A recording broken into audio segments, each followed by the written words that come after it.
성가대의 귀한 찬양에 감사를 드립니다.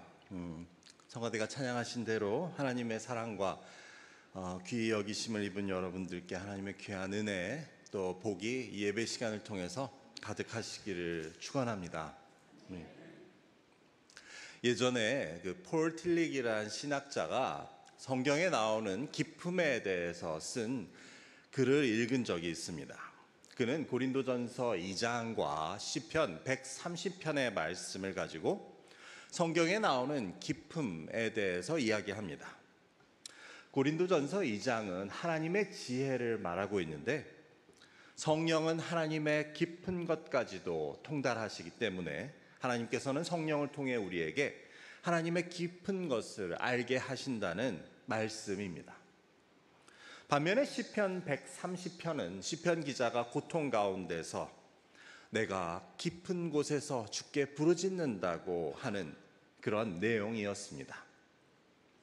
여기서 우리는 성경이 보여주는 두 가지의 기쁨을 보게 됩니다. 하나는 하나님의 기쁘심이고 다른 하나는 우리가 처하게 되는 기쁨입니다. 그런데 그 두 가지의 기쁨은 서로 성격이 완전히 다릅니다. 하나님의 기쁨은 그 지혜와 지식의 기쁨입니다. 다시 말해 하나님의 지혜와 판단이 심오하고 헤아릴 수 없다는 것을 뜻합니다. 반면에 우리가 처하게 되는 그 기쁨은 고통의 기쁨입니다. 그래서 우리가 겪는 고통의 깊이가 얕지 않고 깊다는 것을 보여줍니다. 우리도 이 기쁨에 대해서 우리가 모르는 사이에 말하곤 하지 않습니까? 나의 상처가 깊다. 나의 감정의 골이 깊다. 이 모두 우리가 처하게 되는 기쁨을 보여줍니다. 그래서 폴 틸릭이 성경에서 찾고 있었던 두 가지의 기쁨, 즉 하나님의 기쁨과 우리가 처한 기쁨은 이처럼 서로 전혀 다른 성격의 것이었습니다. 하지만 우리는 이를 통해 또 다른 측면을 보게 됩니다. 그것은 이 성경이 말하는 그 두 가지의 기쁨, 하나님의 기쁨과 우리가 처하게 되는 그 기쁨 사이에는 공통점이 있는데 모두가 우리를 초대하고 우리를 부르고 있다는 것입니다. 이게 무슨 말입니까? 이 두 가지의 기쁨 모두 우리를 그 깊은 곳으로 부르고 있습니다. 우리가 원하든 원하지 않든 우리는 살아가며 이 두 기쁨으로의 초대를 받게 됩니다. 그래서 진리의 빛, 하나님의 지혜의 빛이나 우리가 처하게 되는 고통의 어둠, 그 모두 깊다는 공통점이 있고 또 이 둘은 언제나 우리를 부르고 있음을 깨닫게 됩니다. 이 부르는 소리는 다름 아닌 하나님께서 우리를 그 기쁨으로 부르시는 그러한 음성입니다. 그래서 오늘은 이 로마서의 말씀을 통해 우리를 깊은 가운데로 부르시는 그 하나님의 음성을 함께 나누고자 합니다. 하나님께서는 왜 우리를 깊음 가운데로 부르고 계시는지, 그 기쁨은 과연 어떤 것인지, 왜 우리는 깊음 가운데로 나아가야 하는지 함께 말씀을 나누고자 합니다. 오늘 읽은 로마서 11장의 말씀은 로마서 전체에서도 가장 어려운 장이라고 할 수 있습니다.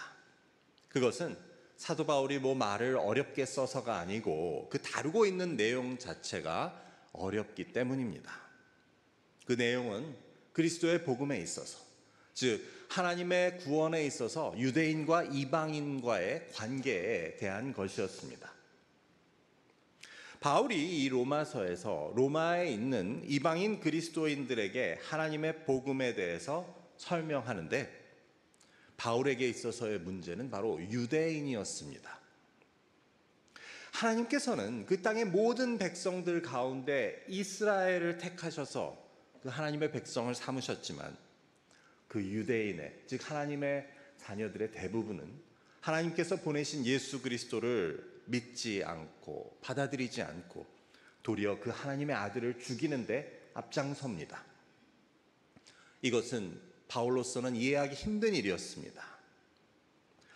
예수님이 오시기 전까지 이방인들은 그 하나님의 은혜 밖에 있는 자들이었고 유대인들은 선택을 받은 하나님의 백성들이었기 때문입니다.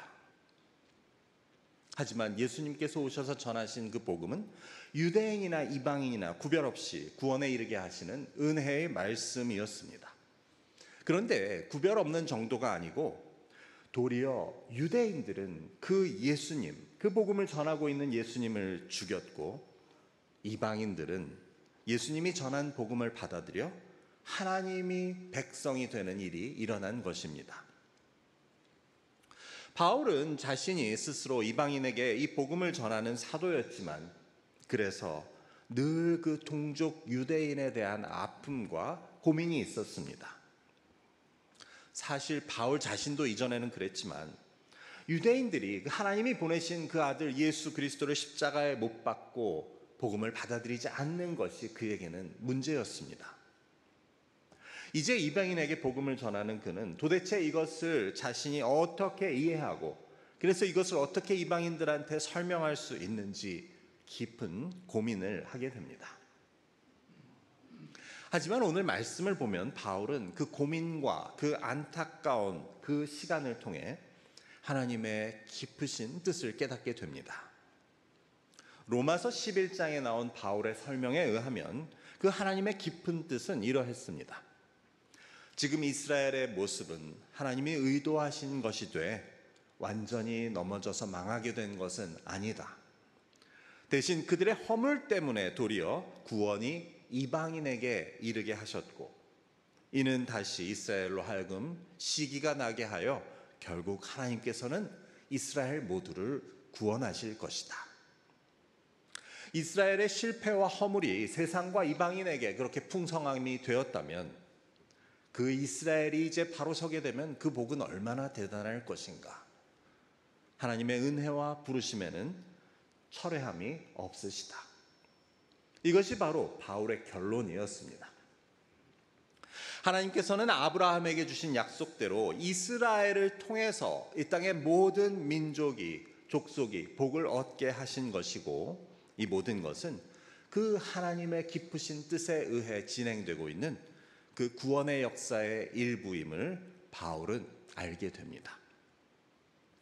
그래서 바울이 이것을 깨닫고 하나님을 찬양하고 있는 내용이 바로 오늘 우리가 읽은 말씀입니다. 즉 하나님의 부요하심과 그 지혜와 지식의 깊으심, 그것은 헤아릴 수 없다고 바울은 감탄합니다.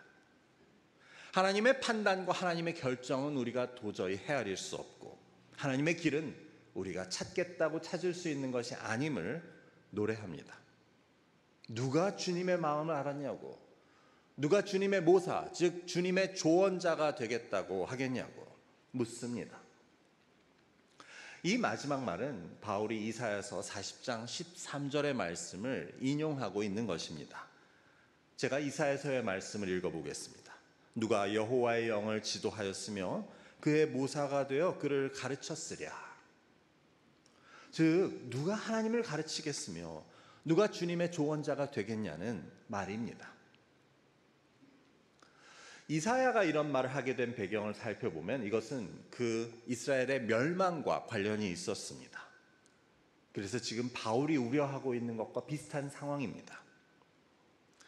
그 바울의 그 이스라엘의 멸망과 예루살렘 성전의 함락을 통해 유다 백성들은 어찌하여 하나님이 우리의 사정을 모르시냐고, 어찌하여 우리의 원통함은 하나님 앞에 무시되었냐고 하나님을 원망합니다. 이에 대해 하나님께서는 이사야 선지자를 통해 말씀하십니다.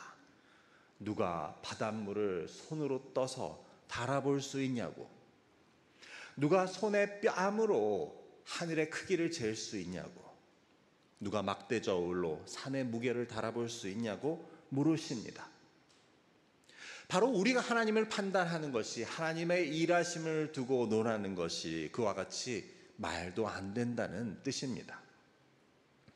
하나님께는 세상의 모든 나라가 그저 그 물 한 동이에 있는 물 한 방울과 같은데 너희가 어찌 그런 하나님이 이렇고 저렇고 마치 하나님을 가르치고 하나님의 조언자가 되는 양 말하고 있냐고 말씀하시는 것을 우리는 보게 됩니다.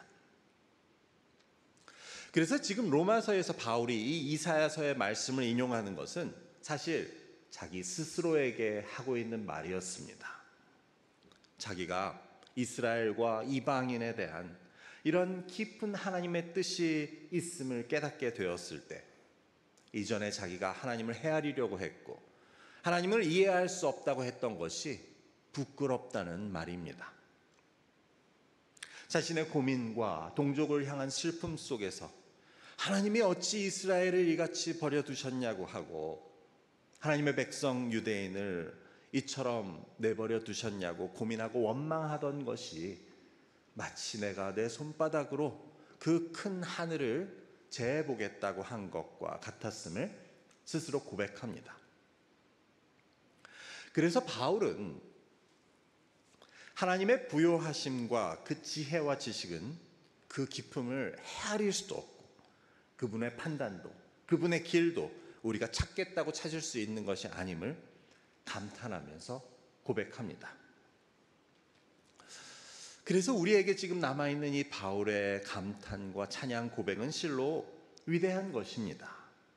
크나큰 깨달음으로부터 오는 것이었습니다. 그래서 우리가 아는 구약의 위대한 선지자나 이사야나 신약의 위대한 사도 바울과 같은 믿음의 인물들은 그들의 깨달음을 바탕으로 이런 위대한 고백을 하고 있습니다. 그런데 그들은 어떻게 이런 결론, 이런 깨달음에 이르러 그 하나님의 풍성함과 지혜와 지식에 헤아릴 수 없는 기쁨을 노래할 수 있습니까?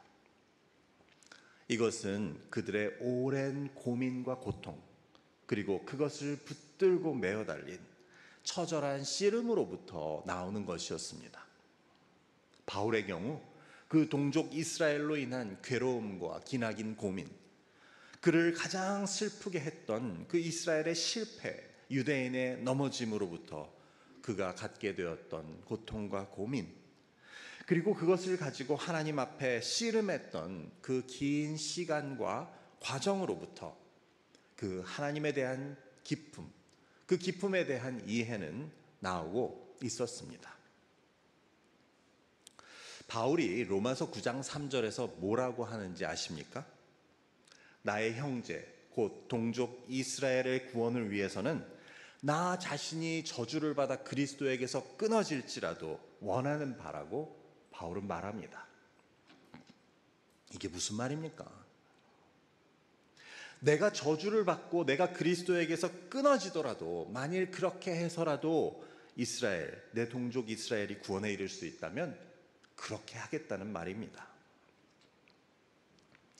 이런 정도의 말은 모세의 이야기를 생각나게 합니다. 모세도 이스라엘이 시내산 앞에서 금송아지를 만들다가 하나님께서 그들을 모두 멸해버리시겠다고 하자 하나님께 뭐라고 말합니까? 그들의 죄를 사해달라고, 그렇게 하지 않으시려면 내 이름을 주님께서 기록한 그 책에서 지워달라고 말합니다. 그래서 이 모세와 마찬가지로 바울 역시 그 동족 이스라엘로 인한 안타까운 마음은 자기 한 사람이 저주를 받아 그리스도에게서 끊어지는 것조차 감당하겠다는 그런 마음이었습니다. 혹시 여러분은 어떠십니까? 여러분의 안 믿는 가족들이 구원에 이를 수 있다면 나 한 몸은 생명책에서 지워져도 좋다고 하나님께 그렇게 기도해 본 분이 계십니까? 제가 이 교회 목사로서 우리 교인 모두가 한 명도 빠짐없이 하나님을 만나서 구원에 이를 수 있다면 나는 저주를 받아 그리스도로부터 끊어져도 좋다고 그렇게 기도한다면 여러분은 저를 말리시겠습니까? 왜 말리겠냐고요? 말리셔야 되는 것 아닙니까? 바울은 그러한 진지한 고민과 고통을 갖고 하나님께 메어 달리고 씨름하고 있었습니다. 그런데 바로 이런 그의 메어 달림과 씨름으로부터 하나님의 그 헤아릴 수 없는 기쁨에 대한 깨달음을 바울은 얻게 됩니다. 그에게 만일 그처럼 처절한 고민과 고통, 메어 달림과 씨름이 없었다면 그는 그런 하나님의 지혜와 지식의 풍요함과 기쁨, 그 헤아릴 수 없는 판단과 그 길에 대한 깨달음을 가질 수 없었을 것입니다. 하지만 바울은 그처럼 고통과 고민 가운데 씨름할 때 그는 놀라운 하나님에 대한 깨달음, 그 헤아릴 수 없는 기품에 대한 이해에 다다르고 있었습니다. 저나 여러분이 만일 내가 믿음을 가지고 산다고 하면서 우리에게 이런 고민이나 고통이 없다면, 이런 처절한 내어 달림이나 하나님 앞에 씨름함이 없다면 우리는 어쩌면 그 하나님의 기쁘심에 대한 깨달음을 얻을 기회를 얻지 못할 수도 있습니다. 그 긴 시간의 어려운 고민, 슬픔, 안타까움, 간절함이 우리에게 없다면, 우리가 믿음 생활을 하며 이런 시간이 우리에게 없다면 우리는 성경이 말하는, 그리고 이사야 선지자나 바울이 말하는 그 하나님의 헤아릴 수 없는 기쁨은 이해하지 못할 것입니다. 왜냐하면 그 하나님의 깊고 오묘하심은 그 지혜와 지식의 헤아릴 수 없는 기쁨과 찾을 수 없는 그 판단과 같은 그러한 것들은 우리가 그저 성경을 읽고 머리로 배워서는 결코 알 수 있는 것이 아니기 때문입니다. 그래서 우리의 믿음이나 구원 때문에, 하나님 때문에 고민하고 씨름하고 또 붙잡고 메어 달림이 없는 신앙은 비유하자면 마치 바닷가에 서서 그 물에 발만 담그고 있는 모습과 같습니다. 그 바다가 얼마나 깊습니까? 이 호수만 해도 얼마나 깊습니까? 하지만 우리가 믿음과 구원으로 인해 또 이 땅을 살아가며 바울과 같은 그 안타까움과 고민, 씨름함이 없다면 우리의 신앙은 그 깊은 바다 앞에서, 그 깊은 하나님의 바다, 믿음의 바다 앞에서 들어가 보지도 않고 발만 담그고 있는 그런 모습과 같다고 할 수 있습니다. 하나님, 그 하나님 자체는 그 바다와 같은 분이신데 그 바다에 나의 몸을 맡기지도 못하고 그 깊음에 들어가 보지도 못하고 그냥 평생 발만 담그는 그런 신앙의 모습이 아닌지 우리는 우리 스스로 돌아보게 됩니다. 그래서 예수님께서는 베드로에게 말씀하십니다. 깊은 데로 가서 그물을 던져라. 베드로는 그 말씀에 순종해서 깊은 곳으로 나아갔고 이를 통해 그는 그물이 찢어질 정도의 물고기를 잡게 됩니다. 여러분은 신앙생활을 하시며 그물이 찢어질 정도의 물고기를 잡은 경험이 있으십니까? 정말 무거워서 들어 올릴 수도 없고 그물이 찢어질 것 같은 그런 하나님의 은혜를 체험하신 적이 있으십니까? 만일 그런 일이 없었다면 그것은 우리가 깊은 곳으로 들어가지 못해서입니다. 하나님의 말씀에 순종해서 그 깊음 가운데 내 몸을 맡기지 못하고 그저 언제나 얕은 물가에서 발만 담그는 신앙생활을 해왔기 때문입니다. 그렇기 때문에 그 깊음 가운데서 하나님께서 허락하시는 그 그물이 찢어질 정도의 도저히 내가 감당할 수 없는 그런 은혜를 누리지 못하는 것이라고 할 수 있습니다. 그렇다면 바울이 그 하나님의 지혜와 지식의 기쁨을 깨닫고 무릎을 치며 놀라워하게 만들 수 있었던 그의 고민과 고통, 그의 씨름은 그의 어떤 모습을 통해서 찾을 수 있었습니까? 그것은 바로 그의 기도였습니다. 바울은 그가 그 동족 이스라엘을 향해 가진 슬픔과 고민, 그 안타까움을 가지고 기도로 하나님께 메어 달리고 씨름했던 것입니다. 그래서 내 동족을 위해서라면 내가 저주를 받아 그리스도에게서 끊어질지라도 좋다고 한 것은 바로 바울이 했던 기도의 내용이었습니다.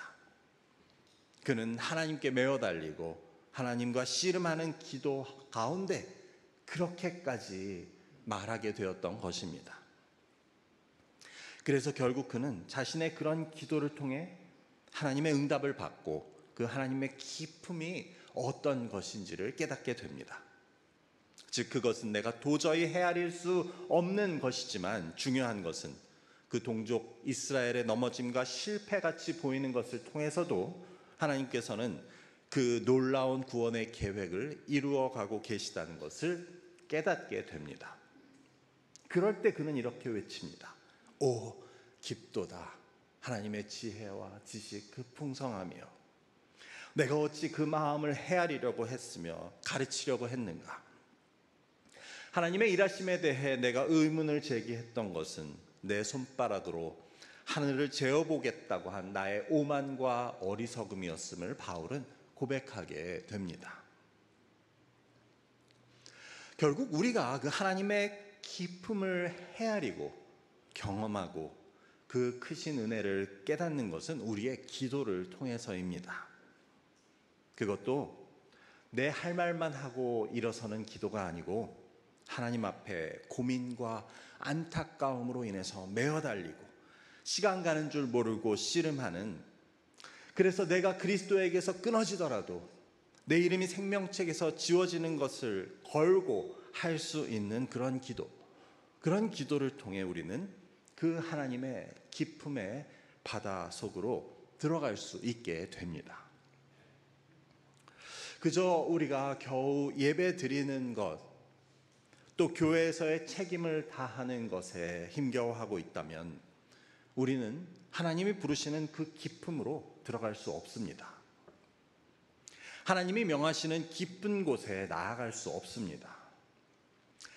나의 현재의 삶의 모습으로 인한 고민과 안타까움, 누군가의 구원을 위한 애가탐도, 간절한 슬픔도 없는 우리의 신앙은 그저 발만 담그고 있는, 물가에서 빈 그물만 씻고 있는 모습일 수 있다는 것을 우리는 생각해 보아야 합니다. 우리 가운데는 아픈 분들도 많고 어려움에 처하신 분들도 많습니다. 말하지 못하는 고통과 또 말 못할 고민을 가진 분들도 많습니다. 하나님께서는 이 모든 우리 인생의 상황들을 통해 우리를 기도의 자리로 부르십니다. 깊은 데로 가서 그물을 던지라고 말씀하십니다. 바로 이때 우리는 그 기도의 자리로 나아가야 합니다. 우리의 안타까움과 고민을 가지고 하나님께 매달리고 또 하나님과 씨름함을 통해 우리는 그 하나님의 깊으심을 만날 수 있습니다. 그렇게 깊은 데서 하나님을 만난 자들만이 그 하나님의 지혜와 지식에 헤아릴 수 없는 깊으심과 그 보이지 않는 판단과 그 길을 깨닫게 됩니다. 그것을 깨달으면 모든 것은 끝납니다. 하나님의 헤아릴 수 없는 깊음과 그 지혜와 지식의 풍성하심, 그 짐작할 수 없는 판단과 그 길을 깨닫게 되면 더 이상 질문할 것도 고민할 것도 없습니다. 왜냐하면 내가 그 하나님의 일과 뜻을 헤아리지 못하는 것 자체는 더 이상 문제가 되지 않기 때문입니다. 그 깊으심을 알게 되면 이제 나에게 필요한 것은 믿음이라는 것을 깨닫게 됩니다. 그래서 그저 그 하나님의 깊으심에 감탄하고 그 헤아릴 수 없는 하나님의 판단과 길을 믿고 의지하고 나아가면 되는 것임을 우리는 알게 됩니다. 우리는 오늘 말씀을 통해서 폴 틸릭의 기품에 대한 이야기로 시작하였습니다. 그래서 성경이 보여주는 두 가지의 기품, 즉 하나님의 기품과 우리 고통의 기품, 그 둘은 서로 정반대의 것처럼 보이지만 결국 이 둘은 모두가 우리를 그 기품으로 초대하고 있다는 공통점을 함께 보았습니다. 그래서 이들은 고민과 고통 속에서 우리를 기도의 자리로 부릅니다. 우리 고통의 기쁨과 우리 상처의 기쁨은 우리가 그것을 가지고 하나님과 씨름하도록 만듭니다. 그런데 그 기도는 결국 우리가 나중에 알게 되는 것이지만 하나님의 기쁨으로의 초대가 됩니다. 그래서 우리는 우리의 고통과 우리의 상처의 기쁨 속에서 기도로 나아갈 때 그 깊은 곳에 가서 그물을 던지라는 예수님의 말씀에 순종할 때 거기서 하나님의 헤아릴 수 없는 기쁨을 만나게 됩니다. 그러면 문제는 끝납니다. 하나님의 헤아릴 수 없는 그 기쁘심을 진정으로 깨닫게 되면, 그래서 바울과 같은 고백을 하게 되면 더 이상 이해할 수 없는 일로 인한 고민과 슬픔은 갖지 않아도 되기 때문입니다. 그때부터는 그 헤아릴 수 없는 하나님의 판단과 하나님의 길, 그것에 대한 믿음을 가지고 나아가는 것만이 남기 때문입니다. 그래서 한번 그 하나님의 헤아릴 수 없는 기쁘심, 그 감당할 수 없는 은혜를 체험하면 우리의 삶은 달라질 수 있습니다. 언제까지 얕은 물가에서 발만 담그고 계시겠습니까? 기도로 부르시는 그 하나님의 음성에, 깊은 데로 가서 그물을 던지라는 그 예수님의 음성에 순종하실 수 있기를 바랍니다. 여러분이 가지신 그 고통과 상처의 기쁨, 그 고민과 안타까운 슬픔을 가지고 기도의 자리로 나아가실 수 있기를 바랍니다. 그 가운데 하나님의 그 헤아릴 수 없는 기쁨과 그 감당할 수 없는 은혜를 체험하시고, 오 깊도다, 바울과 같은 고백이 있으실 수 있기를, 새로운 믿음의 장을 열어가실 수 있는 저와 여러분이 되시기를 주님의 이름으로 간절히 축원합니다. 기도하겠습니다. 아버지 감사합니다. 오늘 로마서에서 그 바울의 고백과 감탄을 통하여 그가 가졌던 그 깊은 고민과 슬픔, 그것을 통해 그가 깨닫고 만나게 된 그 하나님의 헤아릴 수 없는 기쁨에 대해서 우리가 알게 됩니다. 아버지 하나님, 우리도 역시 그러한 고통과 슬픔, 상처의 기쁨 가운데 있으면서도 우리가 주님을 찾지 못하고 주님의 음성에 순종하지 못하고 발만 담그고 있는 우리의 신앙의 모습임을 돌아보게 됩니다. 아버지, 주의 말씀에 순종하여 깊은 데 가서 그물을 던짐을 통해 그 우리가 감당할 수 없는 그물에 찢어짐 같은 하나님의 은혜와 그 놀라운 능력과 또한 그 하나님의 뜻을 우리가 깨닫고 체험하는, 그래서 우리의 삶이, 우리의 신앙이 하나님의 뜻 가운데 달라질 수 있는 저희가 되도록 은혜를 베풀어 주옵소서. 감사함이 예수 그리스도의 이름으로 기도드립니다. 아멘.